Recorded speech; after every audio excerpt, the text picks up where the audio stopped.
This is Coffee with Kerry. Each week we meet amazing people who are going to be challenged to step from behind their profession for a game show and interview whilst having lots of fun. If you're looking to inject more fun into your world, join us here every week. It's time to get on with the show.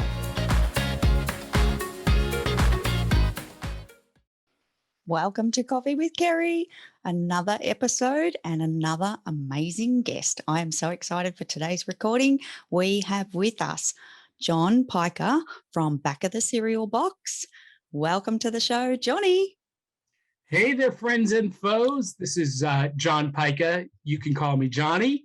And I am super excited to be here on Coffee with Kerry.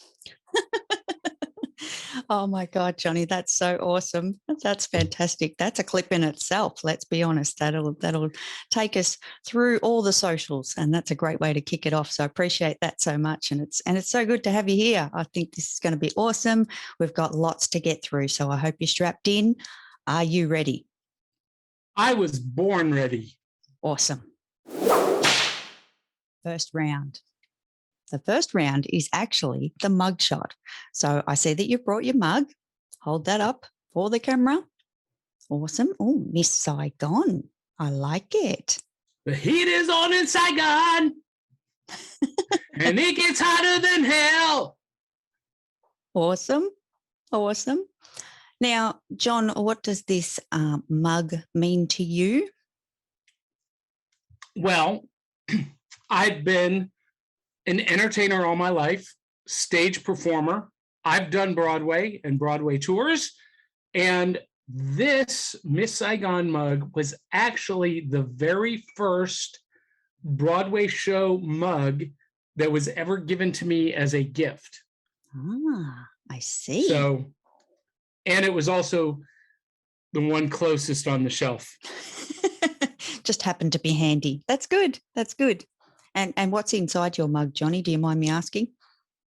You're going to be very disappointed in me. No disappointment. Because I am not a coffee drinker. Oh. Nor am I a tea drinker. Oh, okay. I am a Diet Coke guy. Ah, but you. So that's what's in my mug. That's good. You're still bringing the caffeine to the show, so that's acceptable. That is well, and I'm making an exception for you. Oh. Because I already had my caffeine allowance for the day. This should be filled with water, but you know what? I was like, you know what? It's a special occasion. It's not every day I'm going to be on camera with Kerry Zarb. I'm gonna break the rules a little bit tonight. Love it. Love it. Thank you, Johnny. Now, I've got two mugs for this episode. My first mug is my little friend. I don't know if you can see. Hang on. Where is he? He's over here somewhere. There he is. See this little, shit, point the wrong way. This little guy up here in behind me is Mason the meerkat. Now, Mason is in all of my shows because Mason's just been with me for so long. I love meerkats. They just intrigue me. So I have a meerkat mug today to go with Mason. So that is my novelty mug for today's show. But I did want to share another one with you, Johnny, only because I hear that you're a bit of a movie buff. And this one is rather significant. I don't know if you can see that.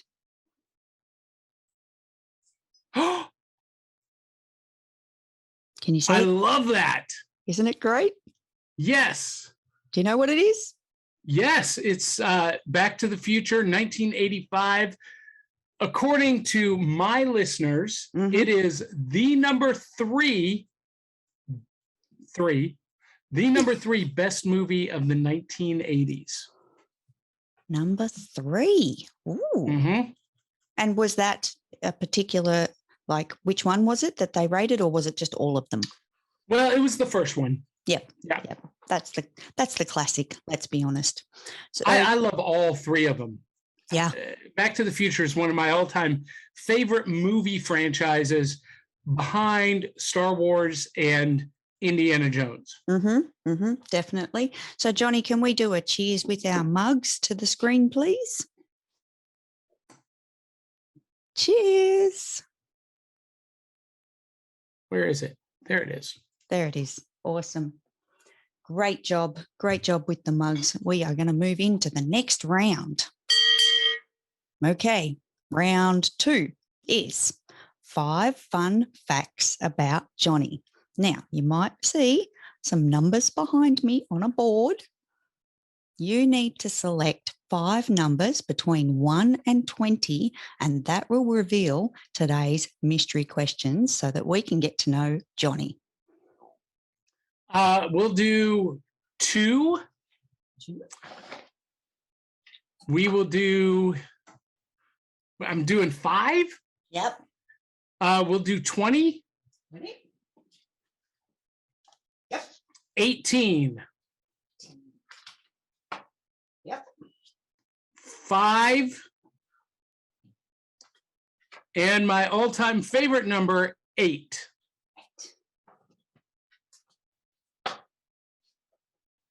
Okay, rolling back. Now, I just want to point out we've got a bit of a combo of colours here. We've got some blues and some yellows, but we've picked it by numbers. And the caveat to this section of the show, Johnny, is that you chose these, not me. So if there's something extra revealing or something unusual, it's all on you. So I'm going to take it away. Question number 2 that you have selected. What is your most favourite gift you have ever received? Oh, that's a hard one because I love gifts. I love getting gifts. They're great. It is one of the profound joys of my life. I would have to say the greatest gift of all time. I think I was 8, maybe 9 years old. I got the Star Wars Millennium Falcon for my birthday. And it was, it was epic. It was everything I ever wanted in my life. Now, Johnny, I have to ask, you kind of referenced the size of this thing. Was that the child, or it is physically that big? Or? It was maybe bigger physically. Like, yeah, it's the ship. Yeah. Mm-hmm. And have you seen episode 1 with Chris and his Millennial Falcon by chance? No. Ooh, check it out. I'll have to check that out. Mm-hmm. And Johnny, follow-up question to that as well. Do you still have it? I do. Ooh, even better. Even better. That's great. Love it. All right, we're moving into the next question, which is number 20. What is your all-time favourite movie? All time. All time.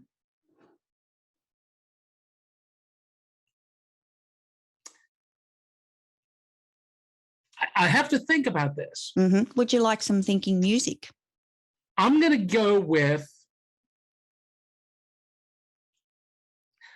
have to go with Star Wars A New Hope. Oh. Wait, so that's because not original. That's the further episode, isn't it? That's not because no. It's the first one that came out in 1977. I was 7 years old, and when I went to the theater, I saw Darth Vader step through that doorway, and I pointed at the screen and said, "I want to do that." So sentimentally, that's my favorite film. But if you were to ask me the best film of all time, I'd have to go with Casablanca. Oh, classic. Yes, of course. And what's significant about Casablanca to you, Johnny? It's just a perfect movie. Perfectly written, perfectly filmed, perfectly cast, perfectly paced.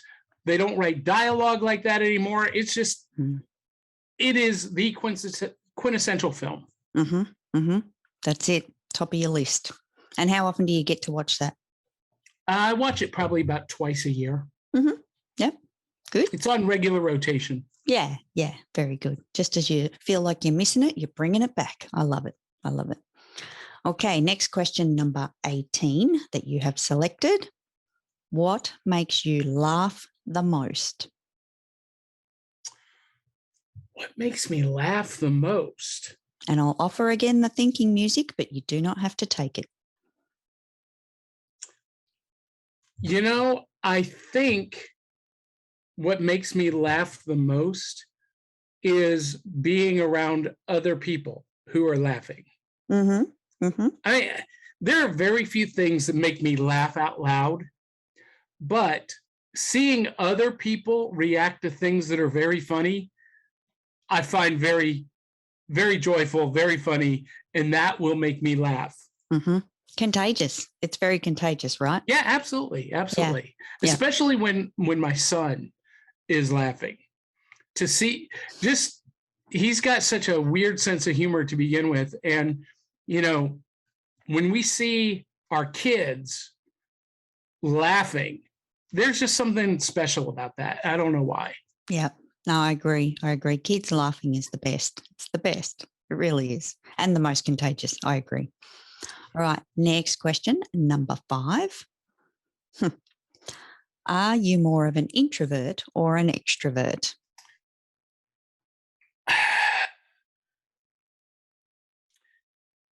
I am an extroverted introvert. Mm. I do really well in front of big crowds. Mm-hmm. I love being in front of an audience. And I could be completely naked in front of 2,500 people and be right at home. But being one-on-one in small groups of people that I'm not performing for or on stage with, that I'm not in control of the situation, not my cup of tea. Mm-hmm. And I don't do real well in those situations. And so I would say in that regards, I'm an introvert. Mm-hmm. And I don't tell people that I'm antisocial. I'm socially celibate. That's a good way of putting it. I like that. I've not heard that one before. That's very, yeah, that makes sense. It actually makes sense, right? Yeah, I just, I like to be with people, but I don't know. The bigger the group, the better I am. Yep. Yeah. And yeah, I think that actually makes sense. I think, you're from your years of experience and all of the things that you've done that I know a little bit about. Yeah, I think that's cool. I'm with it. Yep. All right, we're going to move on to the next question. The last question of the 5 questions is question number 8. Now, this one I know you're going to have good answers for. Well, I expect. I'm putting pressure on you now. I would like you to rate your driving skills. Now, this could be parking or, like, what are your driving skills like, Johnny? Tell us all about it. Are there speeding tickets? Do you run red lights? What's going on? Oh, see, I would say immediately that I am an outstanding driver. Of course. I am a superior driver. However, there was a period of my life where getting speeding tickets was my hobby. That was a collection. Yep. Yeah. It's been several years ago, but yeah. I think I'm a pretty outstanding driver. Yep. And what would your significant other say? She thinks I am a horrible driver. So do my kids. Oh, the kids as well. Oh, dear. Yeah, but yet I am always the one they ask to drive.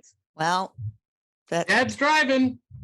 Well, you hate the way I drive. If I'm going to drive, then let me drive. Yep, I agree. And Johnny, what do you like as a passenger? Oh, I'm a dream as a passenger. Really? Oh, yeah. I'll just tune out and enjoy the ride. Oh, that's good. I thought you were going to say you might be a backseat driver a little bit, but no. Nope, not at all. All good. Well, Johnny, that completes that round. Moving into the next one. The next round is I normally do Aussie word of the week, and I do have a word, so we'll start with that. But before I do, I have forgotten one other small piece of the show. That I would like to mention that there's a shout out today on this episode to the Morning Spotlight with Mike Ham. Mike was the star of episode number 4 of this show, and his amazing podcast can be found on YouTube and all of the great podcast channels. I encourage everyone to check out Mike's show. So the Morning Spotlight, here's to Mike. Now, back to the word of the week, which is a little bit more interesting today because it's not just a word, it's a food, but it's an Aussie word and food. So, Johnny, I need to ask you, have you heard of a Lamington? I have not. Perfect. Thank goodness. Actually, that was going to go really badly if you had of, because it would have spoiled the whole thing. So here in Australia and maybe in other countries, we have something called a Lamington. Now, a Lamington is an item of food. Before I reveal the Lamington, would you like to guess what it is? Is it a congealed lemon custard? I am so sorry, Johnny. It is not a congealed lemon custard, but I like the idea. I do. So a Lamington is found in a bakery or in a store or a cafe or something like that. You would have it, you could potentially have it with coffee. So it fits the show quite nicely. And it's a little bit more cake-like. So let me just see, 1 second. Oh, order up. Ah, thank you. Awesome. I have a Lamington. Now, I need to play with the camera here because apologies to those listening to the podcast, but you can Google what a Lamington is. So this is a Lamington. It is coated in coconut, and I meant to check it out. There's recipes online for this, but it's got like a chocolate coating, and inside, if you don't mind, I'll break into it. Inside, this one's a special one. This is a jam-filled Lamington. They do come without jam as well, and they're a bit boring. You always got to get the jam. So on the inside, let me see if I can reveal this now that I've completely squashed it. On the inside is a layer of jam. So you've got this sponge cake stuff.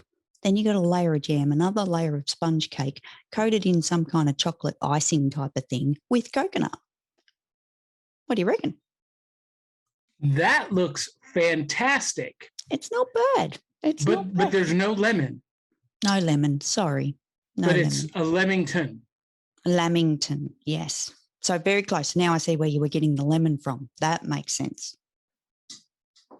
But yeah, super yummy. And it's a bit of a staple here. If you go to a bakery. I want some right now.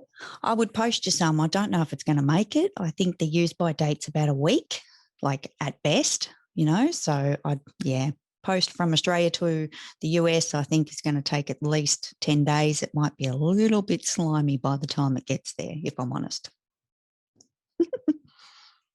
I'm going to find someone locally that does them because I got to try this. Definitely. Reach out.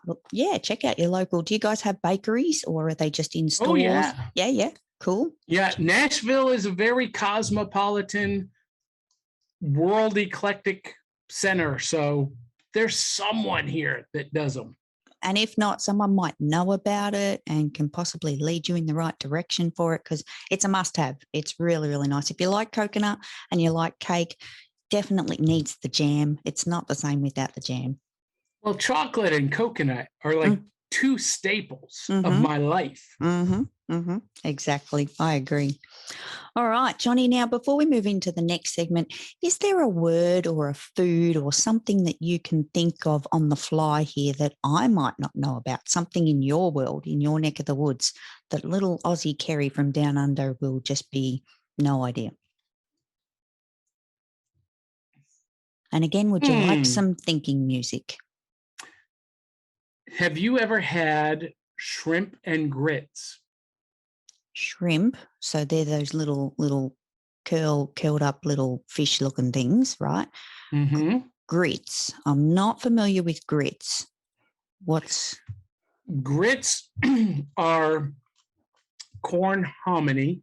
It's like the inner grain of a kernel of corn, and they're stone ground, and then boiled till they're in a congealed consistency.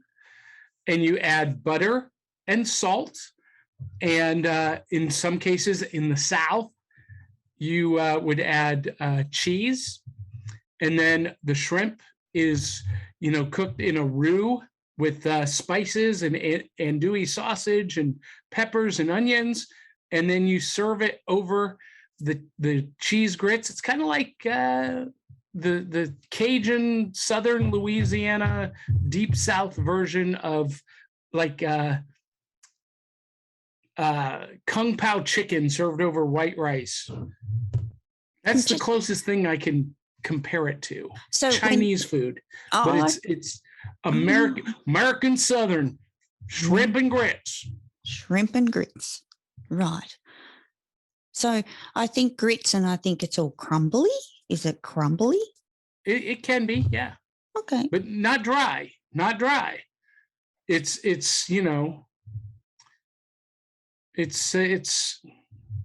I don't want to use the M word, but it's rich and filling and delicious. Mm-hmm. Okay, so that's Kerry's challenge, is to look locally for shrimp and grits and at least Google it and have a visual and find out what this is all about, because I'm curious about this.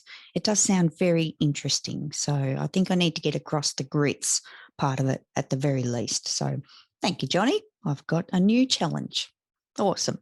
We are going to move into the next round. Next round, Johnny. Hope you're ready for this one.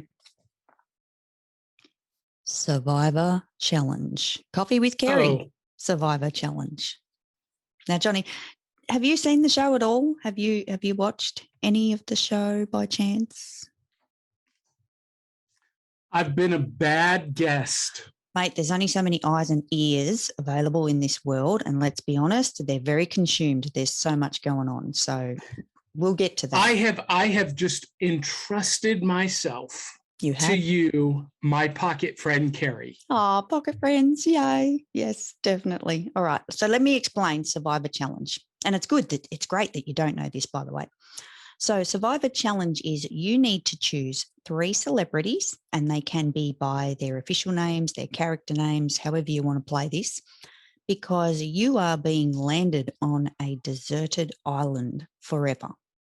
So think carefully about 3 celebrities that you want on the deserted island so that you can survive. That is the Survivor Challenge.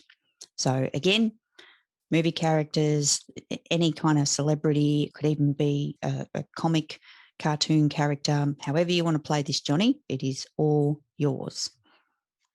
Dwayne "The Rock" Johnson. Dwayne. Number 1. Yep. Number 2. Oh, if we can do fictional characters. Mm-hmm. The Mask. Jim Carrey's The Mask. Yep. And number 3, to survive. This is purely for my pleasure.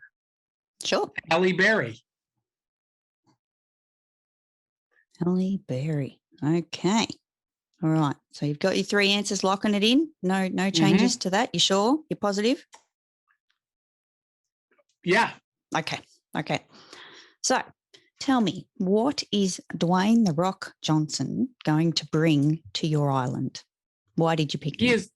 He is the peak of human perfection.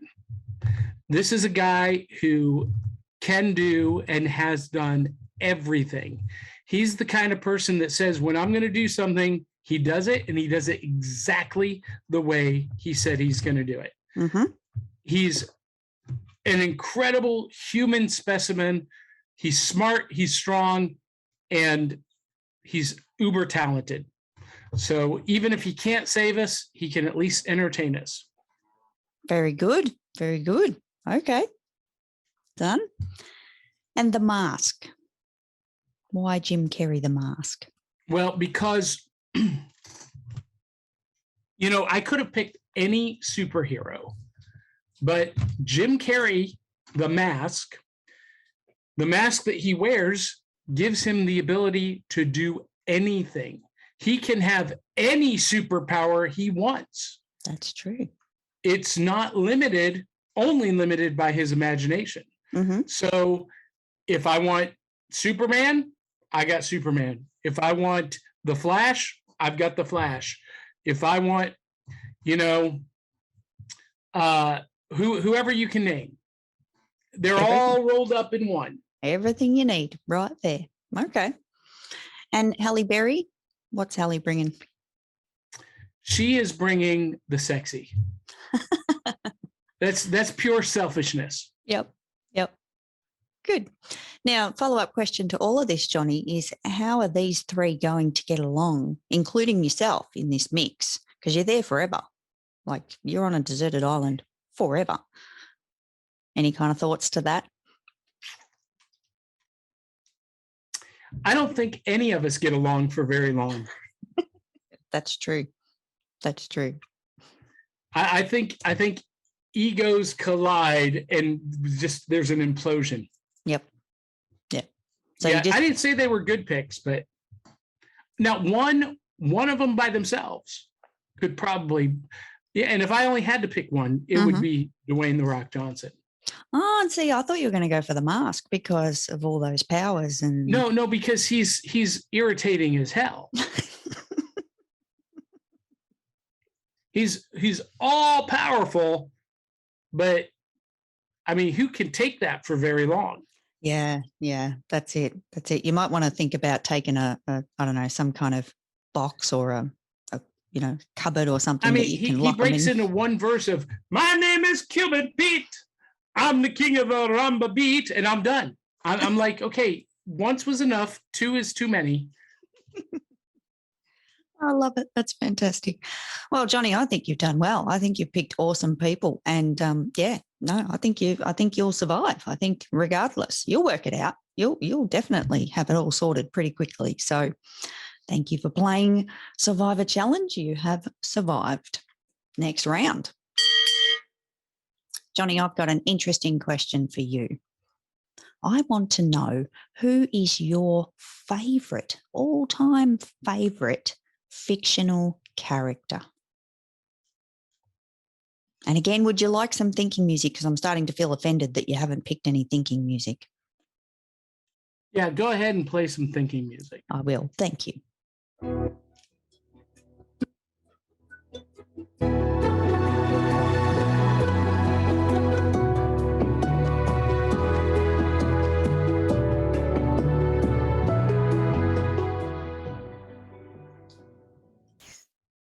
Did that help or was it distracting? I love books. Mm-hmm.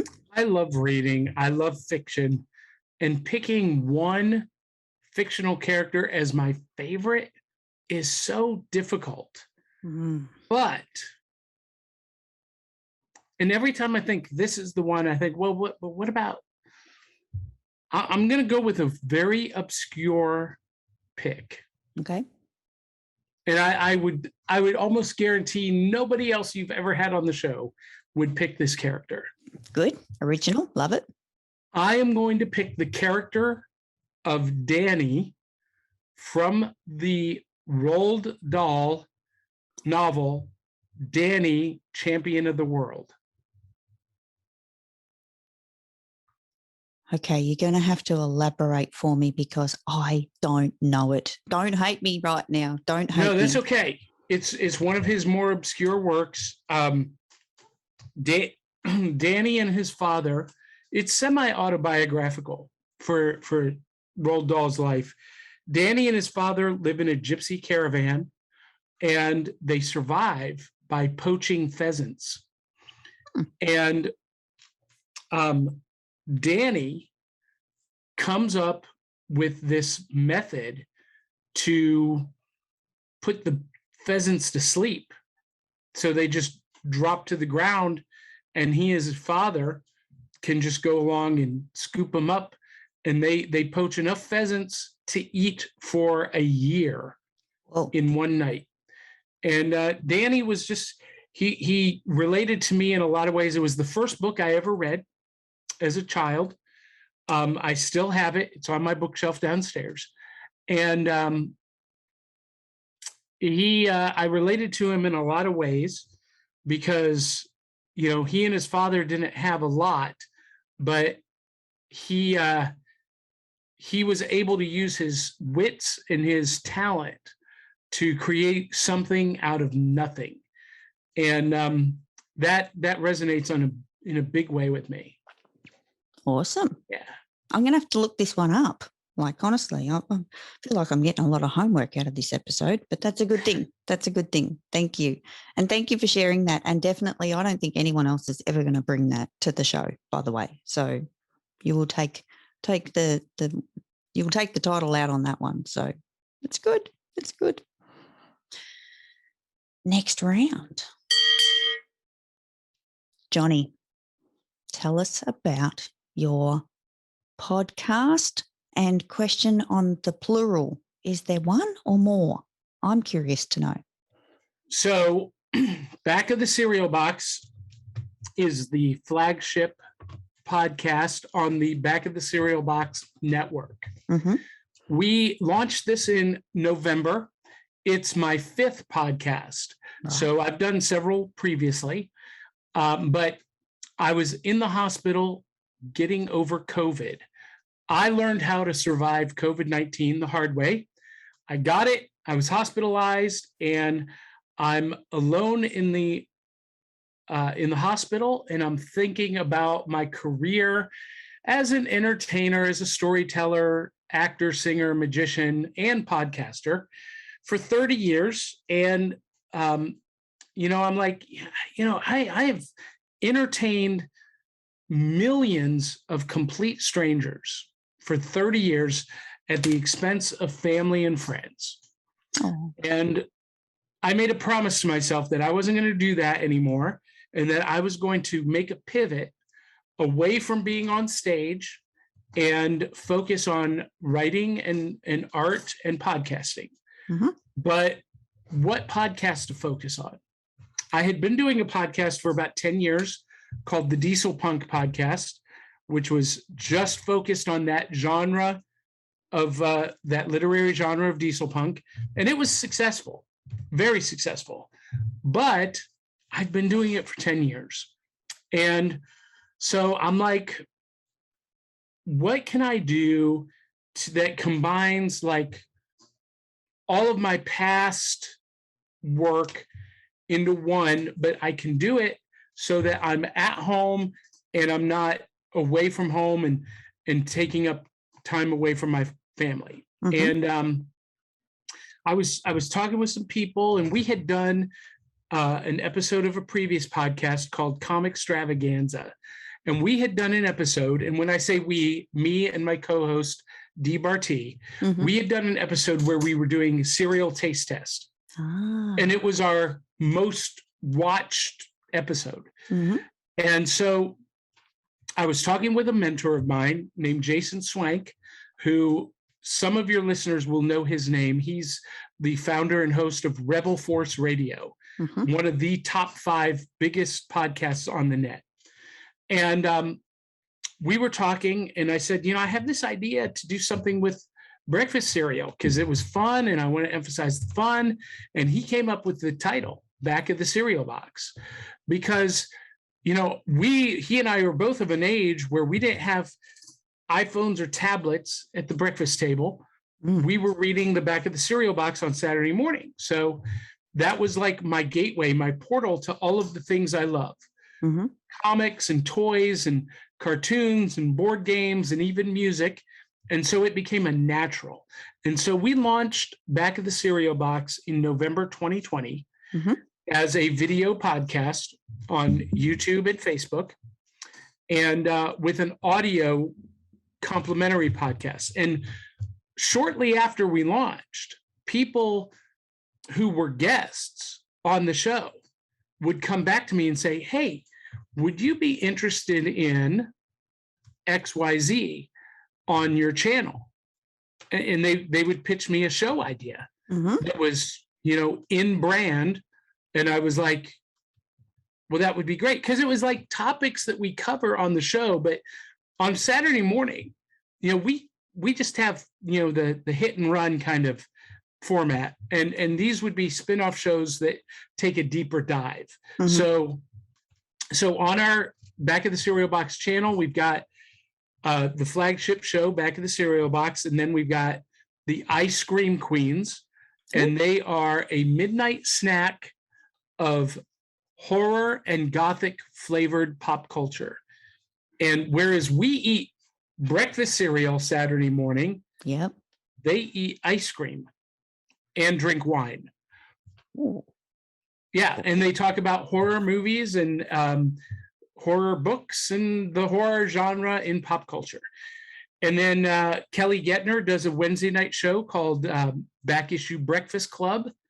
And she reviews graphic novels and trade paperbacks and helps people find their next new favorite comic read or maybe rediscover it. And then I do another spin-off on audio only. It's Saturday Matinee Movie Reviews. Oh, wow. And I dig into my box of Blu-rays and DVDs and do a fresh review of old movies and maybe help you find your new favorite movie or rediscover it.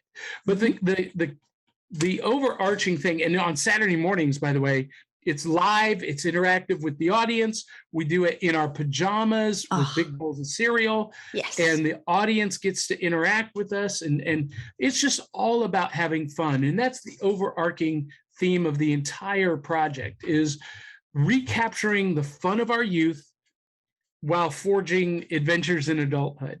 Yeah, I love it. Oh my God. So how many shows is this per week? Like I've lost track here. I haven't got a big enough notepad. So for me, it's two. Yeah, I do 2 per week. And one is early in the morning on Saturday before the family is awake. Yeah. And the other one is late at night on Wednesdays when the family has gone to sleep. Gotcha. And then the other hosts do their own shows. And we have a team of editors that work on them, and we upload them to our channel, to our network, and away we go. Love it. If you hear that rattling in the background, our hamster is chewing on her bars of her cage. I hope that's not distracting. I am not getting it. We are okay. I've got the mic set right. And listen, Brandon and Tanner would kill me. Oh, mate, I'm not going to tell them. I won't tell them. Don't tell them. They used to be a sponsor. Yep. So yep. Well, I've got 2 of them that they gifted. Actually, they gifted me 4. Oh, bonus. Yeah. One for me and one for the other co-hosts. Love it. Love it. And hey, no shame. I started with the Yeti as well. I've only more recently, and when I say that, like this year, upgraded. So yeah, had the Yeti. And you know what? And I've said this to them in all complete transparent honesty, is I thought it was great. I actually thought, like for me, but, post-production, when you got post-production happening, you can make it work. Like it works. Let's be honest. Yeah. Well, and I think it just sounds really crisp, really clean with my voice. Yep. Maybe, and I like that it picks up, because I'm a good almost 2 feet away from it. Yep. And it picks me up, super clean and clear as, and I've got the gain turned way down. So for someone like me, who is a stage performer, I went to school to learn how to enunciate to the back row. It's perfect. Yeah, that's it. You find what works and you run with it. I'm a true believer in that, for sure. All right. So we've covered the podcast. We've covered so many awesome things. Johnny, is there anything else that you would like to share for this episode before we wrap it up? Well, maybe the better question is there anything else you would like me to share? I would love a song. Do you have a song?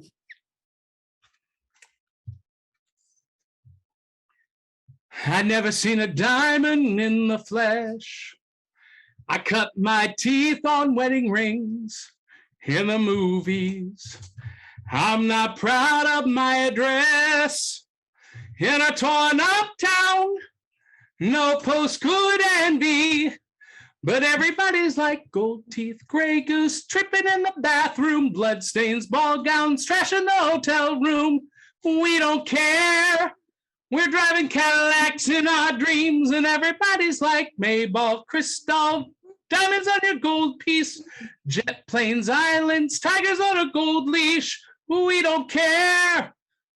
We're not caught up in your love affair, and we'll never be royals. It don't run in our blood. This luck's just ain't for us.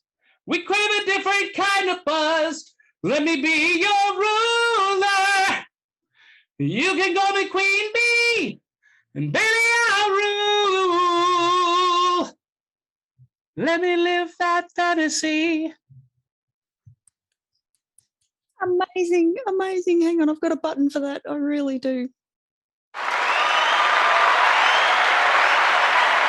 Well done.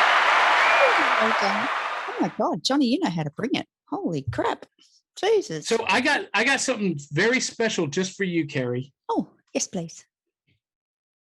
Oh. Do you know what this is? It's a card. It's a single playing card. Yep. Would you be amazed if I ask you to name any card from 52 cards? And if I turn this card over, would you be amazed if that card is on the face? I would be. I really would be. Would you be willing to bet on it? Sure, why not? In the spirit of the show. A coffee. Okay, done. Done deal. Coffee. Yep. What is the card you were thinking of? You want me to say it? Yes, please. 7 of diamonds. The 7 of diamonds is right there. Johnny. Oh my God. You're funny. You owe me a coffee. I do. And I will deliver. I will deliver on that. That's fantastic. Well done. Well done. And you know why I came up with the 7 of diamonds? Because I just watched the other day. Is it Now You See Me? I watched 1 and 2, Now You See Me, because I just think they're pretty good shows. And that was the card that went up onto a building or something. I don't know, magic trick, normal stuff. So I couldn't get it out of my head. I was trying to think of another one just to trick you, because I thought if you've already zoned in to what I'm thinking, I'm already screwed before we've even started. So awesome stuff. Well, Johnny, we've come to the end of the show. Oh. Now, before we really wrap it up this time, YouTube channel, where can people check it out? Where do we go? So the easiest way to find me is my personal website, johnpyka.com, JOHNPYKA. Perfect. The podcast is at the top. Mm-hmm. My new books are at the second, and then other podcast projects are the third row. Awesome. I keep putting up 4 fingers, third row. The count doesn't matter. It's just, it's the theatre. It's the theatre. Let's be honest. All right. Now I'm going to play us out. I've got our little music to have a little dance to. And thank you very much for coming on to the show. It has been awesome. Thank you, Johnny. I appreciate it so much. Thank you, Kerry. Thanks for tuning in to Coffee with Kerry. You can catch us weekly, and I'd love to receive your rating or personal review. See you next week.